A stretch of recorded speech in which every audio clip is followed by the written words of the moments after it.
Eu sou Esperonza, tenho 32 anos e sou americana de primeira geração.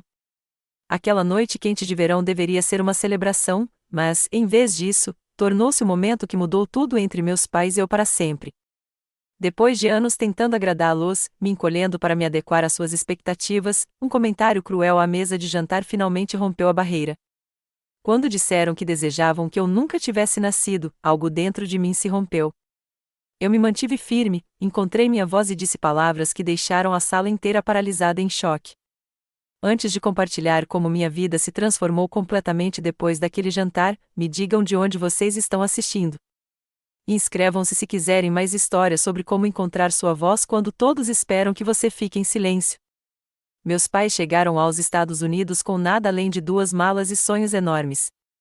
Meu pai, Carlos, veio do México aos 19 anos, e minha mãe, Lúcia, veio 1 ano depois. Eles se conheceram trabalhando em turnos duplos no mesmo restaurante no Arizona, economizando cada centavo para o que chamavam de o verdadeiro sonho americano para seus futuros filhos. Eles acreditavam que sucesso nos Estados Unidos significava se tornar médico, advogado ou engenheiro. Qualquer coisa menos que isso era fracasso. Quando eu nasci, eles já tinham estabelecido uma vida pequena, mas estável. Meu irmão, Gabriel, chegou 2 anos antes de mim, e desde o primeiro dia as expectativas eram claras como cristal. A excelência era o padrão mínimo em nossa casa. Os MBA eram tratados como fracassos, e as conquistas nunca eram celebradas, apenas reconhecidas como o que era esperado. Você tirou A na prova de matemática. Ótimo! Da próxima vez, estude mais ortografia, dizia minha mãe, mal tirando os olhos da comida. Minhas primeiras lembranças eram de estar sentada à mesa da cozinha, cercada de livros de exercícios, enquanto outras crianças do jardim de infância brincavam lá fora. Meus pais tinham criado um currículo rigoroso para nós depois da escola. Gabriel se adaptou bem a essa pressão, parecendo prosperar com a aprovação deles. Eu tinha mais dificuldades, não com o trabalho acadêmico, mas com a sensação constante de que o meu melhor nunca era o suficiente. Na terceira série, ganhei o primeiro lugar na feira de ciências da escola com um projeto sobre metamorfose de borboletas. Minha professora fez um grande alarde sobre isso, chegando a publicar o assunto no jornal local. Quando mostrei o artigo com orgulho aos meus pais, meu pai olhou para ele e disse: "Ciência é bom. Você deveria se concentrar mais nisso em vez de ficar sempre desenhando nos cadernos." Essa era a abordagem deles para a criação dos filhos.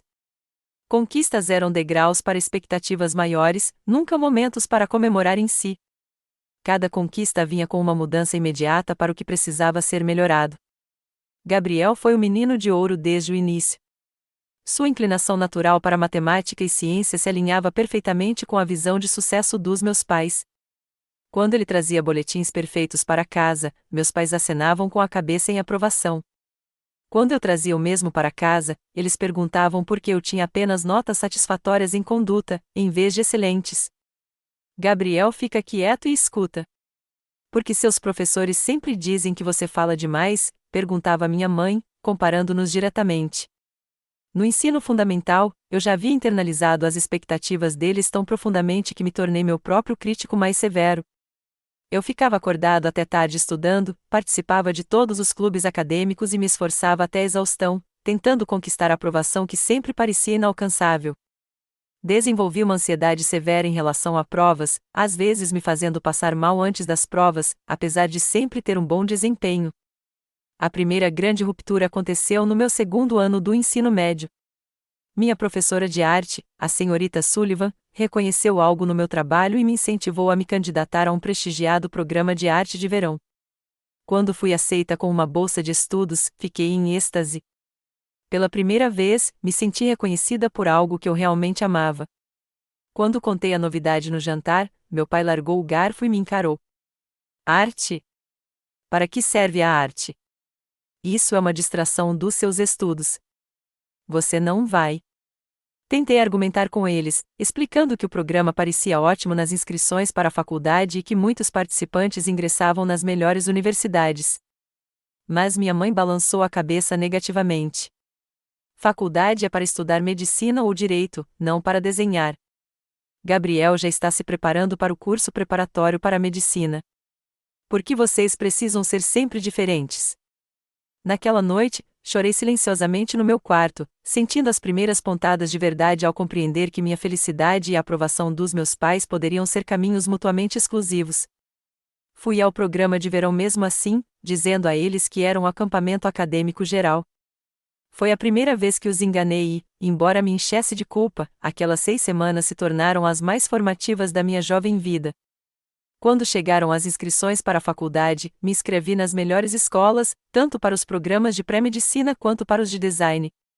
Quando chegaram as cartas de aceitação, incluindo uma da Escola de Design de Rhode Island com uma bolsa de estudo substancial, enfrentei a decisão mais difícil da minha vida. Meus pais já tinham aberto um espaço na parede para o meu diploma de medicina. A decepção estampada em seus rostos quando anunciei minha decisão de estudar design gráfico foi algo que jamais esquecerei. Não viemos a este país para você desperdiçar seu potencial, disse meu pai, afastando-se da mesa de jantar. Por 3 semanas, minha mãe mal falou comigo. Gabriel, já prosperando em seu programa de pré-medicina, tornou-se o único foco de atenção e orgulho deles. Quando parti para a faculdade naquele outono, meu pai me levou silenciosamente ao aeroporto, oferecendo apenas um abraço apertado e um lembrete para pelo menos se formar com honras, já que você escolheu esse caminho. Durante toda a faculdade, eu me destaquei. Entrei na lista do reitor todos os semestres, venci concursos de design e consegui estágios de prestígio. Mas cada conquista era recebida com a mesma resposta de casa: que legal, mas quando você vai se candidatar a uma pós-graduação para algo sério? Os anos de amor condicional e padrões impossíveis me deixaram com uma ansiedade paralisante e um perfeccionismo que me acompanharam até a idade adulta. Cada projeto, cada prazo, cada relacionamento era encarado com o mesmo medo: se eu não fosse perfeita, eu não era nada. Ser suficiente, exatamente como eu era, parecia um conceito impossível. Depois de me formar summa cum laude na faculdade de design, recusei uma oferta de emprego segura no Arizona, perto dos meus pais, em favor de uma vaga arriscada, mas empolgante, para iniciantes em uma agência de design boutique em Nova York. A reação dos meus pais foi de decepção previsível, mas eu estava determinada a construir minha vida nos meus próprios termos. Aqueles primeiros anos em Nova York foram uma mistura de liberdade estimulante e rotinas de trabalho extenuantes. Meu minúsculo apartamento no Brooklyn mal cabia uma cama e uma escrivaninha, mas era meu. Eu trabalhava 60 horas por semana, fazendo projetos freelance nos fins de semana para pagar o aluguel e construir meu portfólio. Cada vez que eu ligava para casa, a conversa inevitavelmente mudava para quando eu a levaria a sério o meu futuro. Sua prima Ana acabou de começar a residência médica, minha mãe mencionava casualmente, e ela já comprou uma casa. Eu não contava a ele sobre os jantares de lamen ou as noites em que chorei de exaustão. Também não contava sobre as pequenas vitórias, os clientes que adoravam meu trabalho ou a crescente confiança que eu sentia em minhas habilidades. Eles não teriam entendido. Tudo mudou quando conheci Jennifer, diretora criativa de uma agência de médio porte, que me acolheu depois de ver meu portfólio em uma conferência de design. Ela tinha 50 anos, era talentosa e não se desculpava por suas escolhas de carreira. A primeira vez que ela elogiou meu trabalho sem fazer uma crítica, quase chorei. Você tem uma perspectiva única, Esperonza, ela me disse enquanto tomávamos café. Pare de tentar fazer seu trabalho perfeito e comece a torná-lo autêntico. Jennifer se tornou a mentora e o sistema de apoio que eu nunca tive. Ela me impulsionou criativamente, comemorou minhas vitórias sem restrições e, o mais importante, me mostrou o que é um incentivo saudável. Ela me apresentou a sua rede, me recomendou para projetos além do meu nível de experiência e me apoiou quando eu inevitavelmente cometia erros. Fracassos são dados, ela dizia. Colete-os e siga em frente. Foi em um dos jantares de Jennifer que conheci David, um escritor de uma grande publicação que via o mundo em palavras da mesma forma que eu o via em imagens. Nossa conexão foi imediata e profunda. Pela primeira vez, experimentei a sensação de ser plenamente vista e aceita. David ouvia histórias sobre a minha infância com crescente preocupação. Esperonza, isso não é uma grande expectativa, disse-lhe gentilmente depois que compartilhei uma lembrança particularmente dolorosa. Isso é abuso emocional. A princípio, ignorei sua preocupação, defendendo meus pais como severos, mas bem-intencionados. Mas, à medida que nosso relacionamento se aprofundou nos 2 anos seguintes, comecei a ver a dinâmica da minha família através dos olhos dele, por meio de sessões de terapia, finalmente criei coragem para participar. Quando David e eu decidimos morar juntos, a reação dos meus pais foi severa. Eles encararam isso não apenas como uma rejeição aos seus valores, mas como uma falha pessoal como pais. Minha mãe chorou ao telefone sobre a vergonha que eu estava trazendo para a família por a viver em pecado. Meu pai enviou um longo e-mail detalhando todos os sacrifícios que eles haviam feito por mim e como eu os estava retribuindo com desrespeito. Apesar dessa tensão, minha carreira começou a florescer. Aos 27 anos, ganhei um importante prêmio do setor por uma campanha que criei para uma organização sem fins lucrativos. Ela foi destaque em diversas publicações de design, e fui convidado para palestrar em conferências. Quando a notícia se espalhou, Jennifer deu uma festa surpresa de comemoração. David me escreveu um lindo cartão dizendo o quanto estava orgulhoso. Quando liguei para contar a novidade, meus pais responderam: "Que legal, mas você sabe que é só desenhar." O Gabriel acabou de publicar seu primeiro artigo de pesquisa médica. Naquela noite, algo se rompeu entre mim e David. Ele não conseguia entender por que eu ainda buscava a aprovação de pessoas que pareciam incapazes de dá-la. Tivemos nossa primeira briga séria, com ele me pressionando a estabelecer limites mais firmes com meus pais. "Por que você continua voltando para mais sofrimento?" perguntou ele, frustrado com minhas lágrimas. "Em algum momento, você precisa se proteger." A tensão em nosso relacionamento aumentou nos meses seguintes. Minha ansiedade piorou, pois me senti presa entre o relacionamento amoroso e solidário que eu estava construindo e a aprovação dos pais que eu ainda ansiava desesperadamente. Por fim, David e eu concordamos em dar um tempo que se transformou em uma separação permanente. Mais um sonho sacrificado no altar das expectativas da minha família. O término me empurrou para uma depressão profunda. Finalmente, me comprometi com sessões semanais de terapia, onde comecei a desconstruir os padrões de abuso emocional que moldaram minha vida. Meu terapeuta, Dr. Richardson, me ajudou a reconhecer que o amor dos meus pais sempre foi condicional, baseado em conquistas, e não simplesmente em existir como filho. A criança não deveria ter que merecer o amor dos pais, ela me disse durante uma sessão particularmente difícil. Isso é uma inversão fundamental de como os relacionamentos entre pais e filhos deveriam funcionar. Nos 2 anos seguintes, trabalhei intensamente para estabelecer limites com meus pais. Limitei as ligações uma vez por semana, depois a cada 2 semanas. Parei de compartilhar detalhes da minha carreira que eles pudessem criticar. Aprendi frases como "vou considerar isso" e "essa é uma maneira de ver a situação" para substituir minhas justificativas defensivas. A distância me ajudou a me fortalecer, mas a ferida central permaneceu aberta. Cada interação me deixava emocionalmente esgotada, lutando contra o desejo arraigado de finalmente ganhar a aprovação deles, enquanto simultaneamente tentava me libertar da necessidade dela. Era uma caminhada exaustiva na corda bamba entre manter algum vínculo familiar e proteger meu frágil senso de autoestima. Aos 30 anos, eu já havia estabelecido uma carreira de sucesso, reconstruído uma vida social gratificante e desenvolvido padrões de relacionamento mais saudáveis. Mas as conversas com meus pais continuavam sendo uma fonte de ansiedade e dor. Eu havia aprendido a administrar o relacionamento, mas não havia me curado verdadeiramente da sua fragilidade fundamental. Quando o convite em relevo para a comemoração do 35º aniversário de casamento dos meus pais chegou à minha caixa de correio, senti um nó familiar se formar no estômago.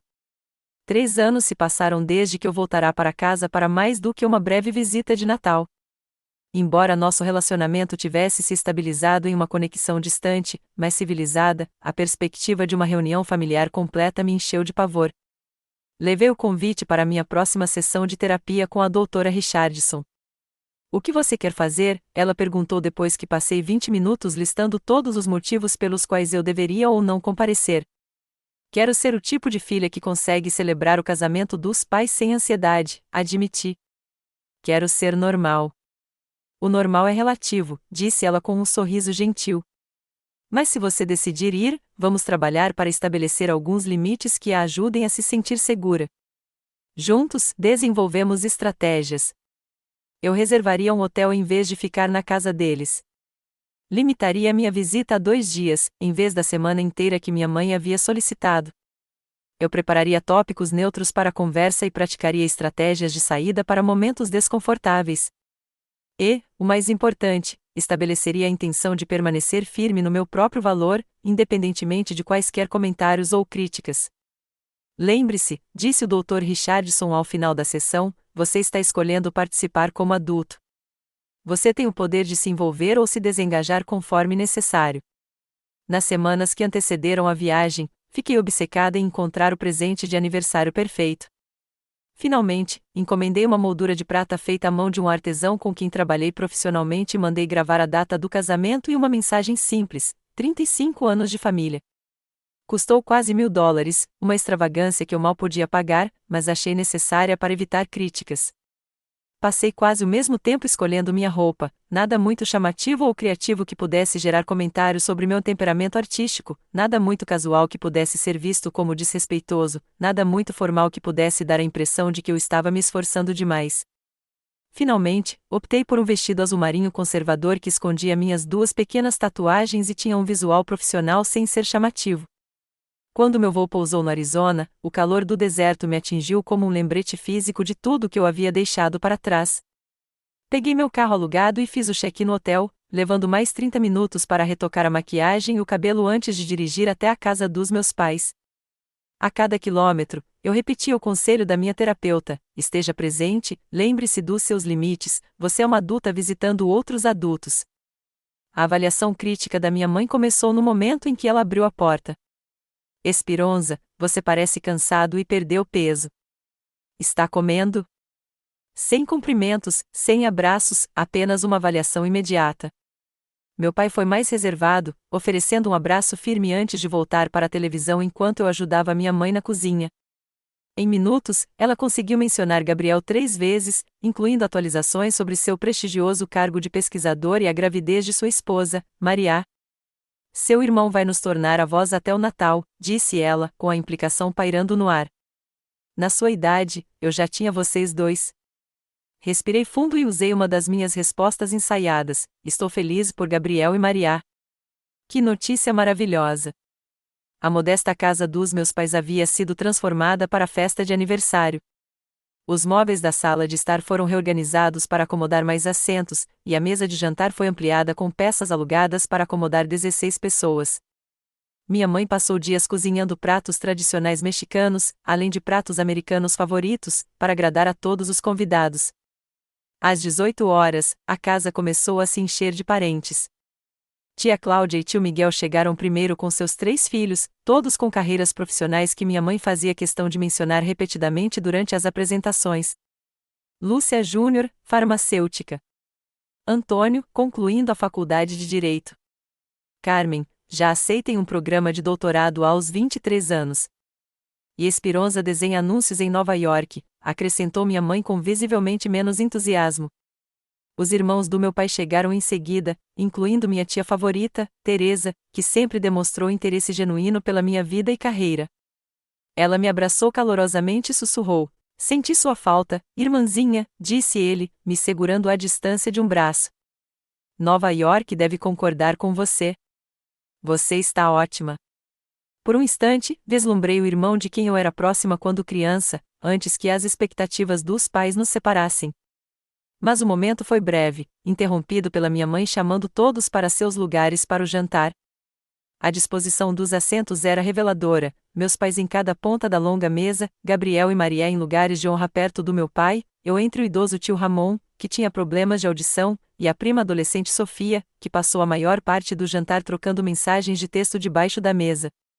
À medida que as travessas de comida circulavam, eu me sentia enrijecida como uma mola, hiperconsciente de cada olhar, de cada comentário que pudesse conter uma crítica oculta. Monitorei cuidadosamente minha postura, minhas maneiras à mesa, a quantidade de comida no meu prato, mantendo uma expressão agradável que me fez doer o rosto.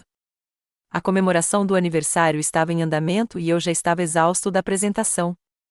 A sala de jantar brilhava com a luz suave do lustre antigo que meu pai havia restaurado anos atrás. Copos de cristal brilhavam ao lado de pratos de porcelana fina que minha mãe usava apenas em ocasiões especiais. A mesa posta era uma representação física da imagem que meus pais sempre se esforçaram para manter, bela, mas delicada, pronta para se estilhaçar ao menor deslize. Meu pai se levantou para fazer o primeiro brinde da noite, com a taça de cristal erguida. Há 35 anos, casei-me com a mulher mais linda e trabalhadora do Arizona, começou ele, sorrindo para minha mãe. Juntos, construímos uma vida, um lar e criamos filhos que nos enchem de orgulho. Seu olhar se voltou para Gabriel. Nosso filho, o médico, seguindo os passos das mentes mais brilhantes da medicina, em breve nos tornará avós e continuaremos nosso legado familiar. Esperei que me mencionassem, que reconhecessem minha existência como filha deles. Nunca aconteceu. Ele terminou o brinde com mais elogios à minha mãe e sentou-se sob murmúrios de apreciação da família reunida. A ofensa era tão esperada que eu deveria ter sido imune à dor, mas algo naquele apagamento público me doeu mais do que o normal. Tomei um longo gole de vinho e me concentrei em cortar meu frango em pedaços perfeitamente uniformes. À medida que o prato principal avançava, minha mãe direcionava as perguntas à mesa, orquestrando a conversa como uma maestrina. Quando finalmente voltou a atenção para mim, seu sorriso não alcançava seus olhos. Esperonza, conte a todos sobre o seu trabalho. Você ainda está naquela pequena empresa ou encontrou algo mais estabelecido? A formulação foi deliberada. Pequena empresa, não a mais bem-sucedida ou a melhor, mas a mais consolidada, sugerindo que meu cargo atual era temporário, insignificante. Na verdade, eu disse, tentando manter a voz firme, fui promovida a diretora sênior de design no mês passado. Minha equipe acabou de ganhar um prêmio nacional de publicidade por nossa campanha com a Associação Americana do Coração. Por um momento, me permiti esperar por aprovação, por algum reconhecimento dessa conquista legítima. Que bom, disse minha mãe, em tom de desdém. Mas há oportunidade de crescimento? Qual é o próximo passo para uma carreira de verdade? A dor familiar floresceu em meu peito, uma carreira de verdade, como se a década que passei construindo minha reputação profissional fosse apenas um hobby, um substituto até eu recobrar a razão. Design é minha verdadeira carreira, disse eu, com mais firmeza do que pretendia. Tenho muito sucesso nisso. Meu pai pousou o garfo com um tilintar agudo na porcelana. Sucesso é um termo relativo, Esperonza. Seu irmão está salvando vidas com sua pesquisa. Esse é um trabalho significativo. Senti o rosto esquentar, mas me forcei a manter a calma. Trabalhos diferentes podem ser significativos de maneiras diferentes. A campanha de conscientização sobre doenças cardíacas que criamos tem como objetivo incentivar milhares de mulheres a fazerem exames preventivos. Minha tia Cláudia, talvez sentindo a tensão, tentou mudar de assunto.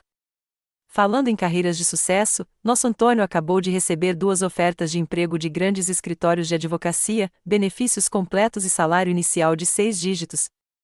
Ela sorriu para o filho, que teve a gentileza de parecer um pouco envergonhado. Esse é o tipo de estabilidade que os pais esperam, acrescentou minha mãe, incisivamente.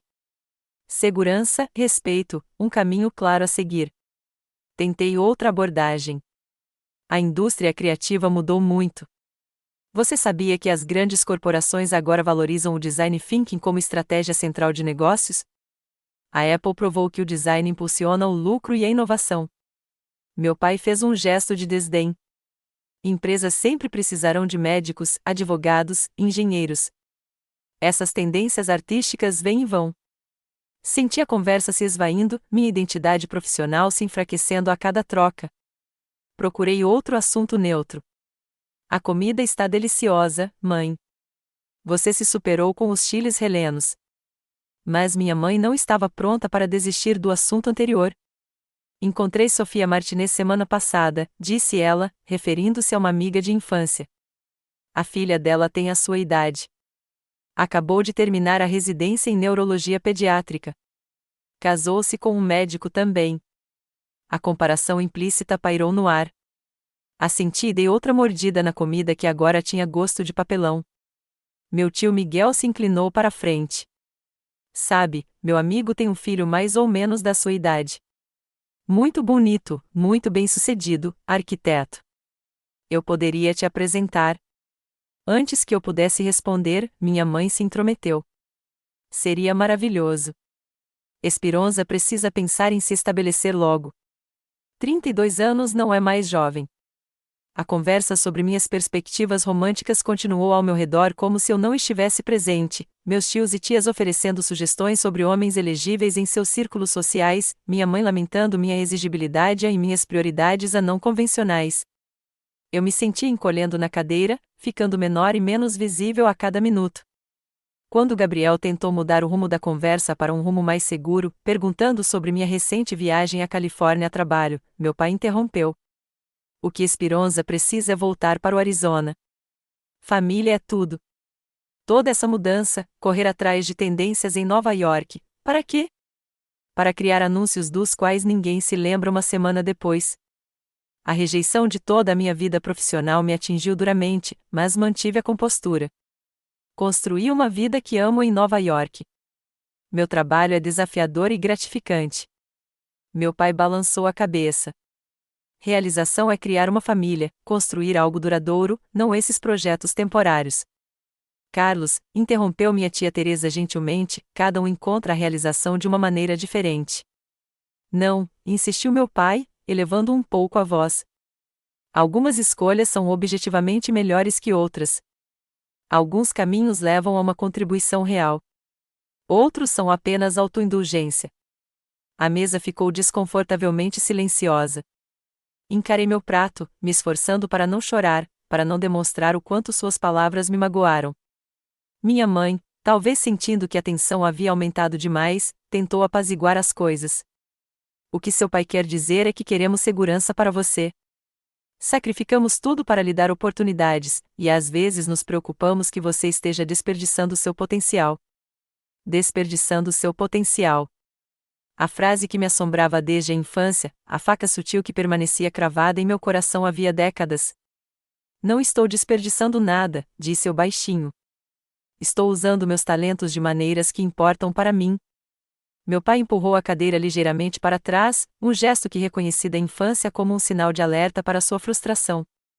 Se você tivesse se tornado médico como esperávamos, como seu irmão, entenderia o que é um impacto real.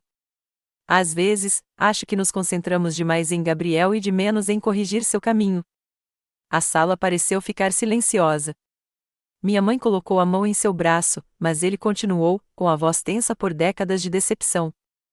Às vezes, desejamos que você nunca tivesse nascido.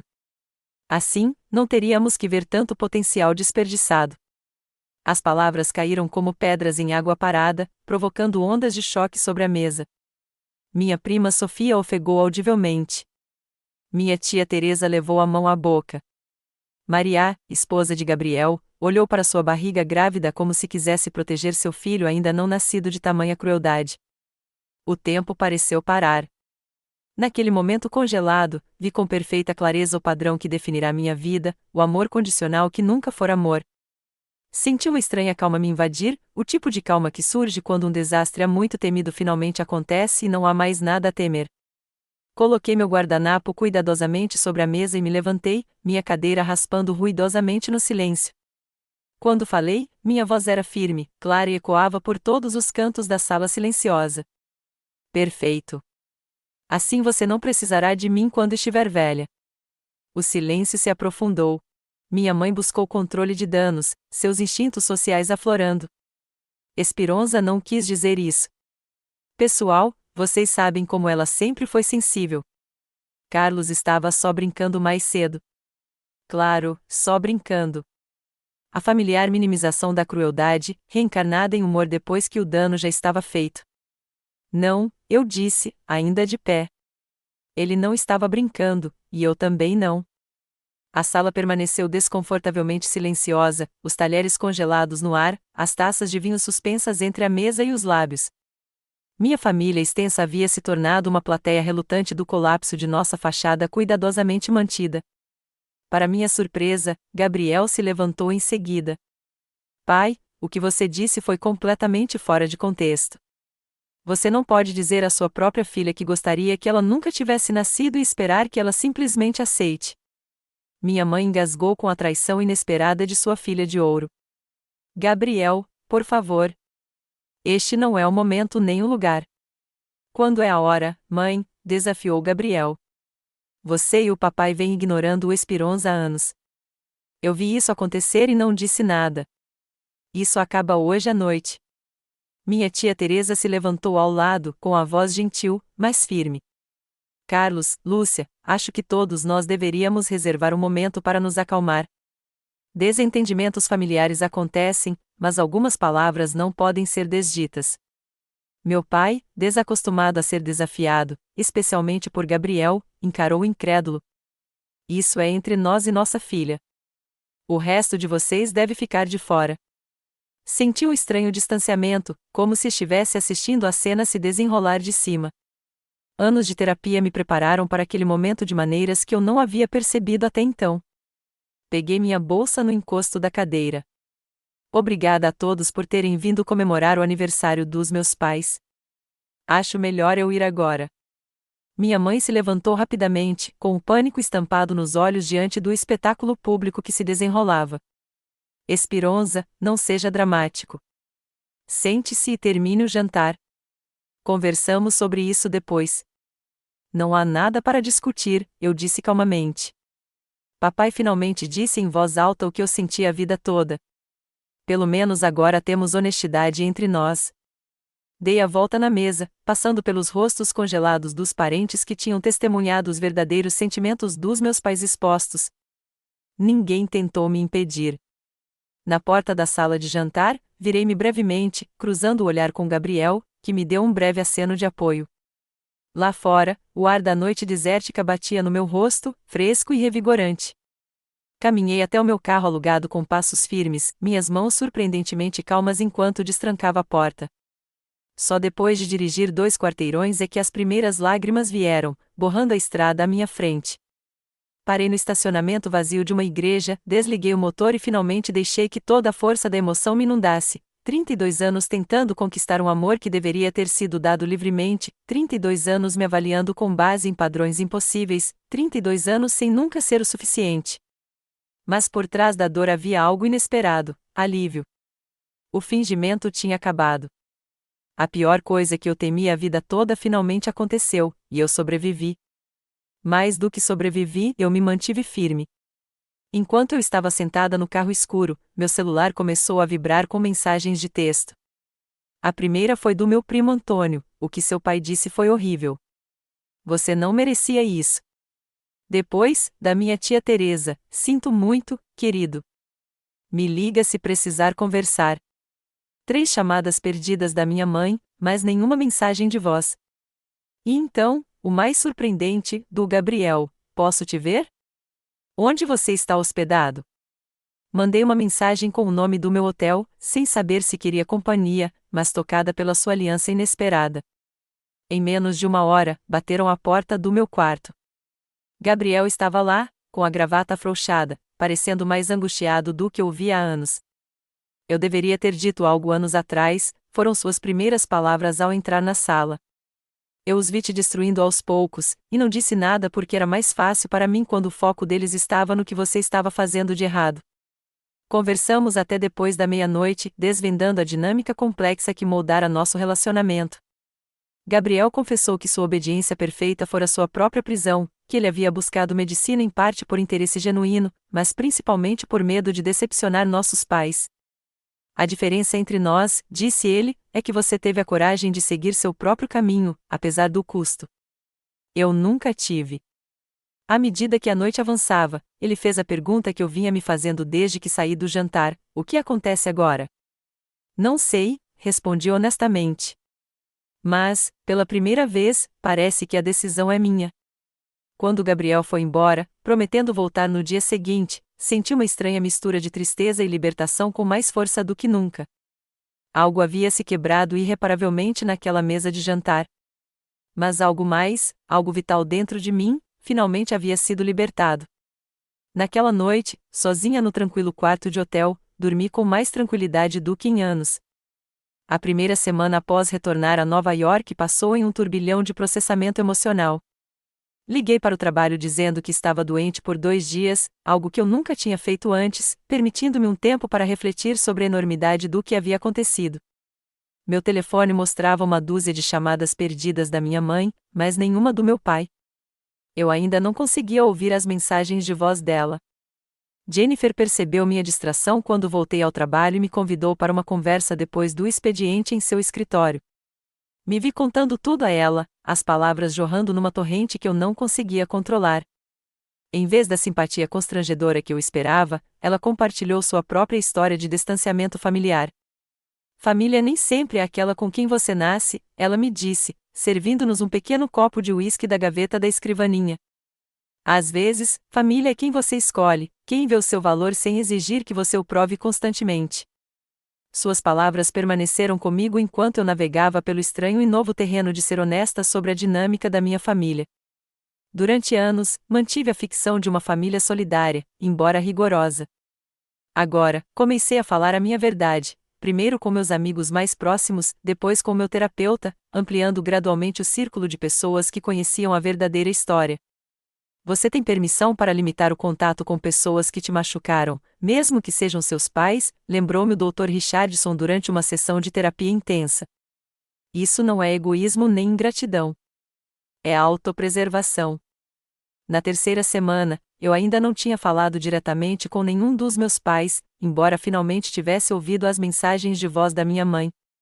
Elas seguiam um padrão previsível, exigências iniciais de que eu me desculpasse por fazer uma cena, seguidas de tentativas de minimizar o ocorrido, culminando com a culpa pelo quanto meu comportamento havia arruinado o dia especial deles.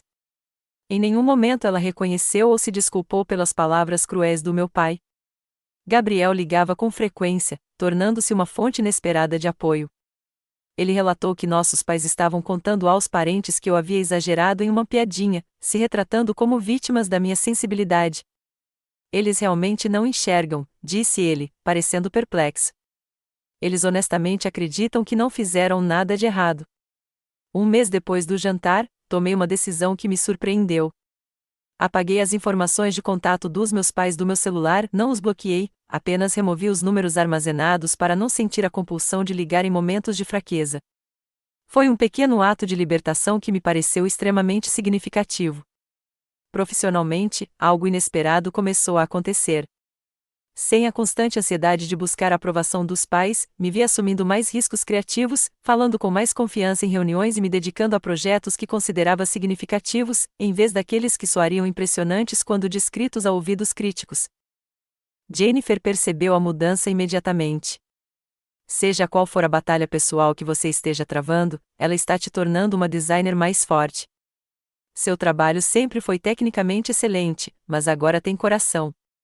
Comecei a construir o que Jennifer chamava de a família escolhida, aprofundando os laços com amigos que me valorizavam exatamente por quem eu era. Os jantares de domingo no meu apartamento se tornaram uma tradição, enchendo minha casa de risos e carinho genuíno. Minha amiga Zoe, uma fotógrafa que também havia escapado de uma família tóxica, tornou-se especialmente próxima, oferecendo-me um relacionamento fraternal que eu nunca havia tido. O muro cuidadosamente construído entre minha dor pessoal e minha persona profissional começou a se dissolver. Fiz uma apresentação em uma conferência de design sobre como encontrar uma voz autêntica no trabalho criativo, incorporando elementos da minha própria jornada sem mencionar explicitamente minha família. A resposta foi esmagadora, com os participantes formando fila depois para compartilhar histórias semelhantes. Você coloca em palavras algo que senti durante toda a minha carreira, disse-me uma jovem designer, com lágrimas nos olhos. Quase 3 meses após o incidente do jantar, Gabriel ligou com uma notícia que mudou tudo. Papai teve um pequeno infarto ontem. Ele está estável, mas a mamãe insiste que você precisa voltar para casa imediatamente. A antiga eu teria embarcado no primeiro voo, desesperada para provar meu valor por meio de um comportamento de filha obediente. Em vez disso, fiz perguntas ponderadas sobre o prognóstico dele. Bom, se o Gabriel estava lá? Sim. E se houvesse algum perigo imediato? Não. Diga à mamãe que estou feliz que ele esteja melhor, eu disse finalmente. Vou mandar um cartão. O silêncio do Gabriel dizia tudo. Nós dois sabíamos que isso representava uma mudança radical na dinâmica familiar. Eu não estava mais automaticamente disponível ao primeiro sinal de crise ou culpa. No dia seguinte, minha mãe ligou de um número que eu não reconheci. Atendi sem perceber quem era. Como você pode ser tão egoísta? Ela começou sem rodeios.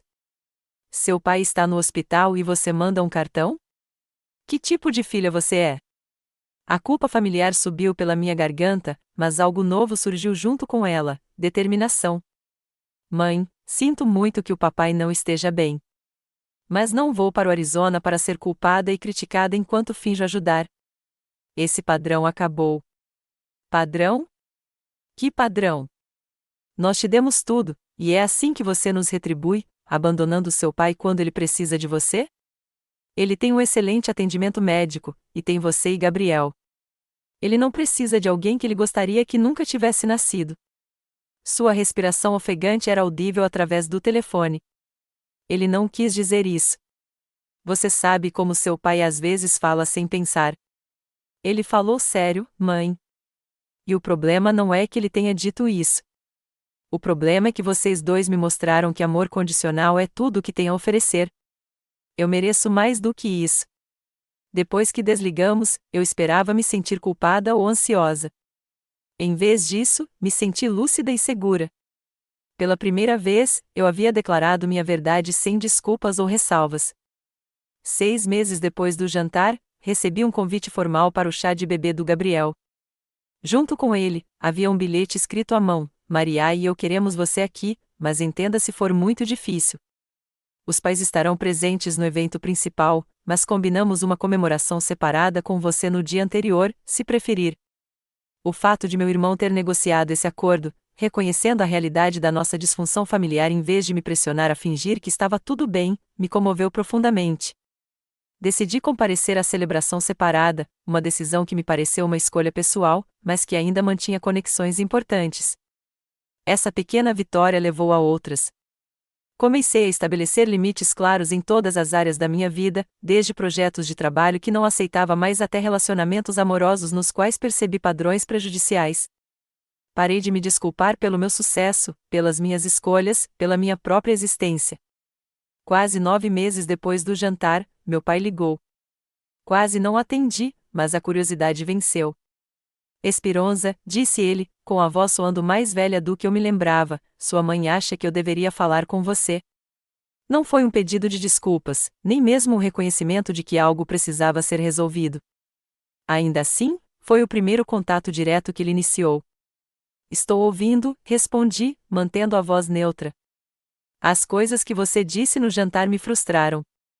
Você sempre foi tão teimoso, tão determinado a fazer as coisas do seu jeito. Esperei, dando-lhe espaço para continuar ou se desculpar. O silêncio se estendeu desconfortavelmente. O Gabriel disse que você está indo bem em Nova York, ele finalmente ofereceu, mudando completamente de assunto. Estou, confirmei, sem dar mais detalhes. Outra longa pausa. Sua mãe gostaria que você viesse passar o Natal aqui. Não estou pronto para isso, eu disse honestamente. Mas obrigada por ligar, pai. Foi uma conversa breve e constrangedora que não resolveu nada, mas representou uma pequena mudança. Ele havia se aproximado, ainda que de forma inadequada. Eu havia mantido meus limites sem raiva. Foi um começo, não exatamente de reconciliação, mas de reconhecimento de que o relacionamento havia mudado fundamentalmente.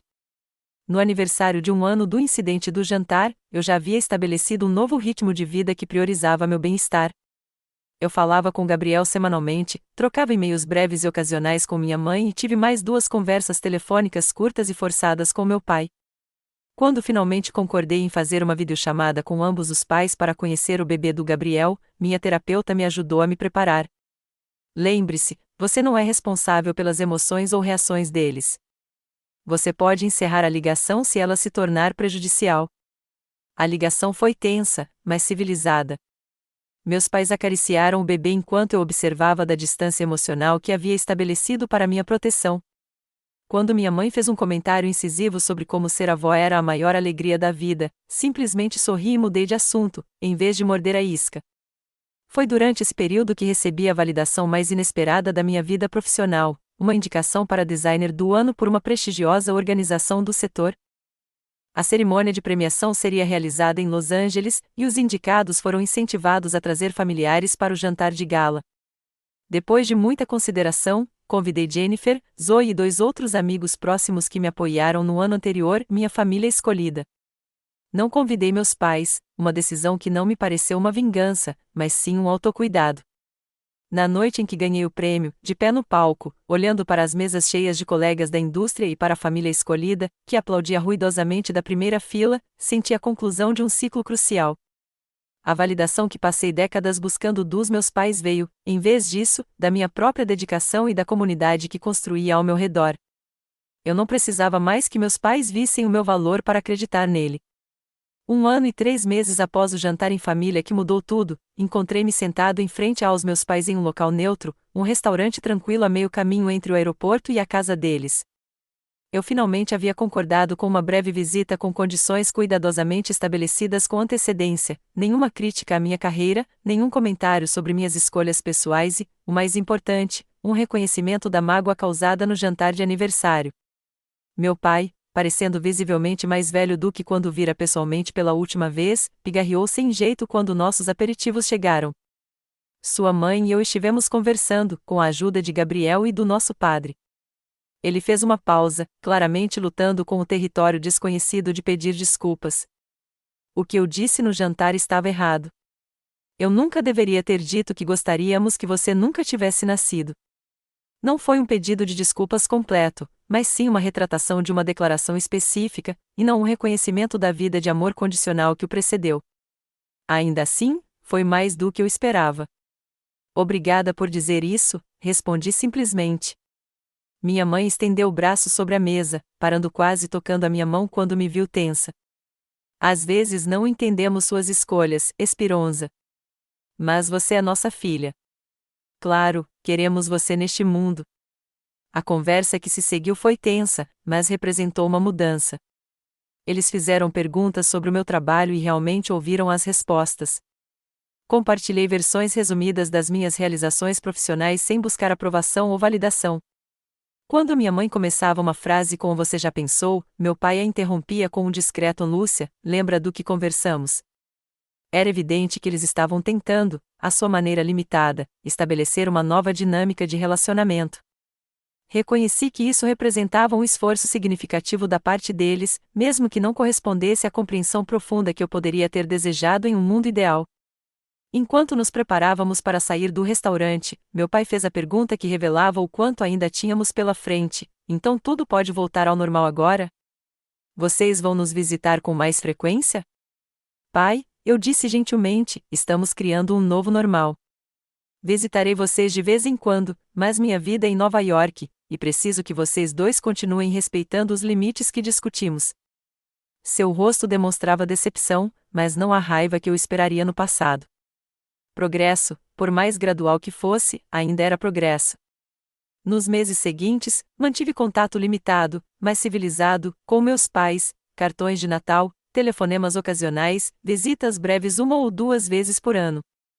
O relacionamento nunca seria o que as normas sociais sugeriam que deveria ser, mas havia evoluído para algo honesto. Minha mãe ainda ocasionalmente caía em seus velhos padrões, fazendo comentários sobre meu relógio biológico ou comparando minhas escolhas de vida desfavoravelmente aos caminhos mais tradicionais. Mas agora, em vez de internalizar esses comentários como evidência da minha inadequação, eu podia vê-los como reflexos de suas próprias limitações e medos. Seus pais podem nunca mudar completamente, lembrou-me o Dr. Richardson durante uma sessão de terapia de manutenção. A questão é se você consegue aceitar essa realidade, ao mesmo tempo, proteger seu próprio bem-estar. Eu estava aprendendo que resolução nem sempre significava reconciliação perfeita. Às vezes, significava aceitar as limitações dos relacionamentos, sem mais permitir que essas limitações definissem sua autoestima. Minha vida profissional continuou a florescer. O prêmio abriu novas portas, trazendo oportunidades de trabalhar em campanhas com maior impacto social, a área em que encontrei mais realização. Comecei a orientar designers mais jovens, especialmente aqueles de famílias imigrantes que lutavam contra expectativas culturais conflitantes com suas ambições criativas. Uma jovem, Lúcia, confidenciou entre lágrimas durante uma sessão de mentoria que seus pais ameaçaram cortar o contato se ela se dedicasse ao design em vez dos negócios. Como você encontrou coragem para decepcionar sua família? Perguntou ela. Percebi que viver para agradar os outros significava nunca viver de verdade, contei a ela. A dor da decepção deles é real, mas a dor de abandonar a si mesmo é muito maior e dura muito mais tempo. Pessoalmente, comecei um relacionamento com Michael, um arquiteto gentil e atencioso que tinha seu próprio histórico de dinâmicas familiares complexas. Ele entendia meus limites em relação às visitas de férias e nunca me pressionou a forçar um relacionamento mais próximo com meus pais do que eu me sentia confortável em manter. Família é quem te trata como família, disse-lhe certa vez, ecoando a sabedoria de Jennifer de anos antes. 2 anos após o incidente do jantar, Gabriel e Maria me convidaram para ser madrinha do segundo filho deles. A cerimônia significaria mais uma reunião familiar, mais uma oportunidade para reabrir velhas feridas. Mas também seria uma chance de solidificar os novos relacionamentos que eu vinha construindo, principalmente com meu irmão. Mamãe e papai sabem que a decisão é sua, Gabriel me garantiu, e eles prometeram respeitar quaisquer limites que você estabelecer. Concordei em comparecer, definindo expectativas claras sobre minha participação. O batismo em si foi surpreendentemente tranquilo. Meus pais, talvez cientes de que estavam sendo observados por parentes que se lembravam do desastre do jantar de aniversário, mantiveram interações educadas, até mesmo calorosas. Minha mãe chegou a elogiar o vestido que eu usava sem acrescentar nenhum qualificador ou sugestão de melhoria. Na recepção, meu pai se aproximou de mim enquanto eu estava sozinha, com uma expressão estranhamente insegura. Seu irmão me contou que sua empresa conquistou algumas contas importantes recentemente. Sim, confirmei, preparando-me para a inevitável crítica ou comparação. Em vez disso, ele assentiu, pensativo. Ele me mostrou o seu trabalho no computador dele, a campanha para o hospital infantil. Foi muito bom, muito profissional. Vindo do meu pai, esse simples reconhecimento sem reservas equivalia a um elogio efusivo de qualquer outra pessoa. Obrigada, pai, eu disse, genuinamente tocada pelo esforço que isso representava para ele. Ficamos em um silêncio constrangedor por um momento antes de ele falar novamente. Posso não entender o seu mundo, Esperanza, mas vejo que você construiu algo significativo. Não foi uma declaração de amor incondicional nem uma reversão completa de décadas de críticas, mas foi um reconhecimento, ainda que pequeno, do meu valor nos meus próprios termos, e não nos dele. Naquele momento, percebi que não precisava mais do que isso dele. Eu havia encontrado meu valor em outro lugar, na vida que criei, no trabalho que produzi, nos relacionamentos que cultivei. 3 anos depois de estar naquela mesa de jantar, eu havia construído uma vida rica em significado e conexão. A ferida daquela noite havia cicatrizado, não mais crua e dolorosa, apenas um lembrete do quão longe eu havia chegado. Eu havia aprendido que, às vezes, a coisa mais corajosa que você pode fazer é parar de tentar merecer o amor que deveria ser dado livremente, e, em vez disso, construir uma vida repleta de pessoas que te amam exatamente como você é. A jornada daquela sala de jantar até este lugar de paz não foi linear nem simples. Houve contratempos, momentos de dúvida, dias em que os velhos padrões de busca de aprovação ameaçaram se reafirmar. Mas a cada pequena vitória, a cada limite mantido, a cada escolha autêntica feita, eu me distanciava ainda mais da pessoa que passará décadas se encolhendo para se encaixar nas expectativas de outra pessoa. Família, eu havia aprendido, não é definida por DNA ou obrigação. Família é um círculo de amor e aceitação, às vezes incluindo aqueles com quem nascemos, às vezes criado a partir das conexões que construímos ao longo da vida. A mesa em torno da qual eu agora me reunia podia parecer diferente daquela que eu havia deixado naquela noite, mas estava posta com afeto genuíno, em vez de condições e críticas. Você já teve que enfrentar familiares que tentaram menosprezar suas escolhas? Como encontrou coragem para falar a sua verdade? Adoraria ouvir suas histórias nos comentários abaixo. E se esta história ressoou com você, curta, inscreva-se e compartilhe com alguém que precisa ouvir que merece amor incondicional do jeito que é. Obrigada por ouvir minha jornada desde a busca por aprovação até encontrar minha voz autêntica. Lembre-se, às vezes, as palavras mais poderosas que você pode dizer são simplesmente: eu mereço mais.